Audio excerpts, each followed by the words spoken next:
여러분들이 아시다시피 저는 비트코인의 단기 혹은 중기적인 변동에 그렇게 민감한 사람은 아닙니다. 그렇다고 비트코인 가격의 흐름을 생각하지 않는 것은 아닌데 제 영상에 비트코인 가격의 동향은 좀처럼 언급되지 않는 이유이기도 합니다.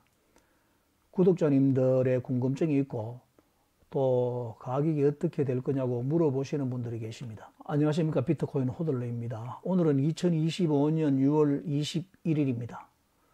어제 오늘도 비트코인과 관련된 뉴스가 많이 쏟아지고 있습니다. 하지만 막상 하나하나 살펴보면 어떤 것이 중요한 뉴스인지, 가격에는 어떤 영향을 줄 것인지 판단하기가 쉽지 않습니다. 그래서 오늘은 그 많은 뉴스들 가운데 핵심만 정리해서 명확하게 설명을 해드리겠습니다. 그리고 본격적인 뉴스 분석에 앞서서 조용히 매수세가 들어오는지를 파악할 수 있는 기술적 지표인 OVB 분석에 대해서 먼저 간략하게 말씀드리겠습니다.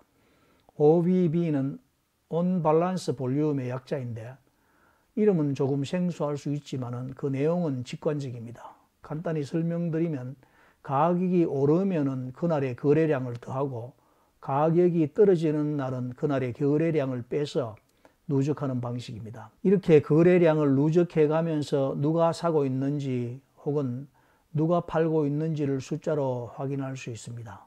예를 들어 보겠습니다. 비트코인 가격은 현재 박스권에서 움직이고 있는데 크게 오르거나 떨어지지는 않고 있습니다. 하지만 OBB 지표는 서서히 상승하고 있다면 이것은 누군가가 조용히 비트코인을 꾸준히 매수하고 있다는 의미로 해석을 할 수 있다는 것입니다. 반대로 가격은 오르는데 OBB가 따라오지 않거나 하락하고 있다면 그 상승이 지속 가능하지 않을 수 있다는 경고로 받아들일 수도 있습니다. 실속이 없다고 볼 수 있는 거죠.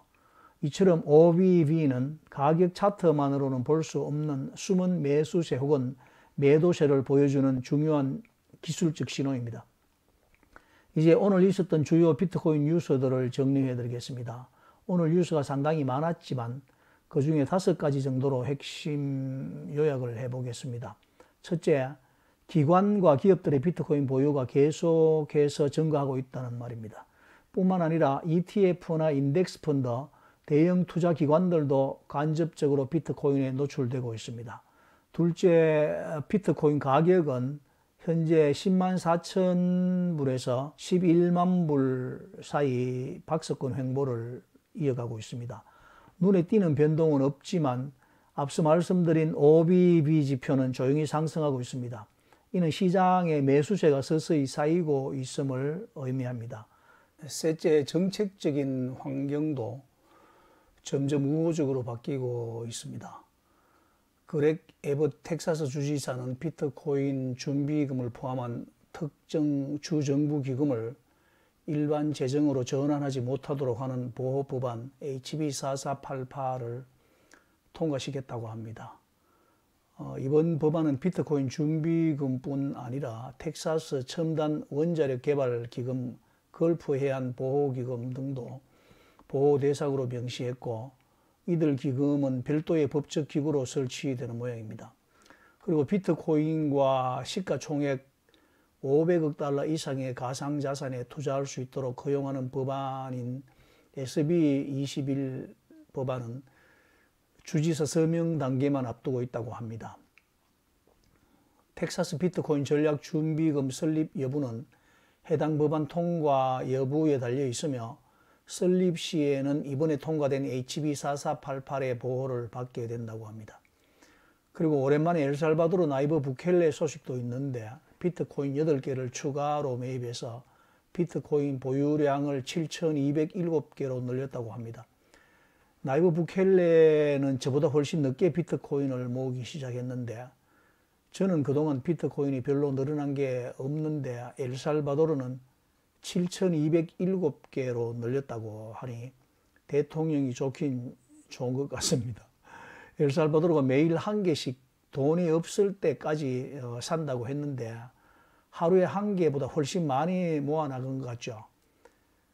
하루에 1개라면 거의 20년치 이상인데 엘살바도르가 비트코인을 모으기 시작한 지가 겨우 4년 정도밖에 되지 않을 텐데 7,207개를 모았다니 말은 하루에 한 개라고 하고 몰래 싸모은 것이 틀림이 없습니다. 이것도 아주 좋은 소식입니다. 엘살바도르가 더 많이 모으기를 응원합니다. 나이보 부켈레 대통령 화이팅. IMF 물 먹이고 있는 거죠, 뭐. 그리고 넷째로 개인 투자자인데 개인 투자자들의 심리는 지금 많이 위축된 상태인 것 같습니다. 제 구독자 중에서도 늘 언제 가느냐고 태클 거는 한 사람이 계시는데 환장하겠다고 합니다. 재밌는 분인데 얼마나 가야 그분의 기대를 채워줄지 제가 알 수가 없습니다. 그러나 이럴 때 저는 이것이 저점 매수 구간일 수 있다 이렇게 보고 있습니다.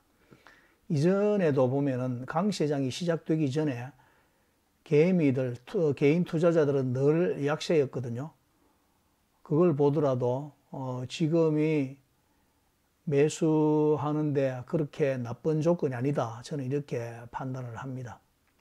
다섯째, 기술적인 측면에서도 중요한 변화가 감지되고 있습니다. 얼마 전에 두바이에서 개최된 그 알트 크립토 캐스터 팟캐스트에 월렛 커넥터 창립자이죠. 페드로 고메스가 출연을 했는데 이 사람이 이런 이야기를 했습니다. 지금의 월렛 지갑은 마치 스마트폰이 나오기 전에 피처폰과 같다. 앞으로는 모든 지갑이 스마트 월렛이라는 표준으로 진화하게 될 것이다. 이게 이제 무슨 말이냐 하면요. 이제 지갑은 단순히 코인을 보관하는 역할에서 끝이 나는 게 아니라 D앱도 연결되고 자동 결제도 되고 마치 스마트폰처럼 우리 생활에 들어올 거라는 겁니다. 이제 여기까지가 뉴스의 요약이고 이제 이 내용들이 비트코인 가격에 어떤 영향을 줄지 좀 더 정리해 보겠습니다. 단기적으로는 10만 3천 불이 지지선으로 볼 수가 있고 9만 7천 불 혹은 9만 8천 불까지 조정 가능성이 있다 이렇게 볼 수 있지만은 동시에 이 구간에서 고래들이 매집을 하고 있다면 오히려 기회가 될 수도 있는 겁니다. 중기적으로는 어떻겠습니까? 기관 투자자들이 들어오면 그 물량은 잘 안 나오거든요. 그러면 시장에 도는 비트코인 물량이 줄어듭니다. 결국 공급 쇼크가 다시 찾아올 가능성이 있다는 말입니다. 장기적으로는 정책, 기술, 기관 신뢰까지 모두 긍정적인 흐름이기 때문에 디지털 금 혹은 전략적 자산으로서의 지위가 더욱 강화될 거라고 봅니다. 게다가 월렛 같은 기술의 진화는 비트코인의 실생활 채택 가능성을 현실로 끌어올릴 수 있는 중요한 계기가 되고요.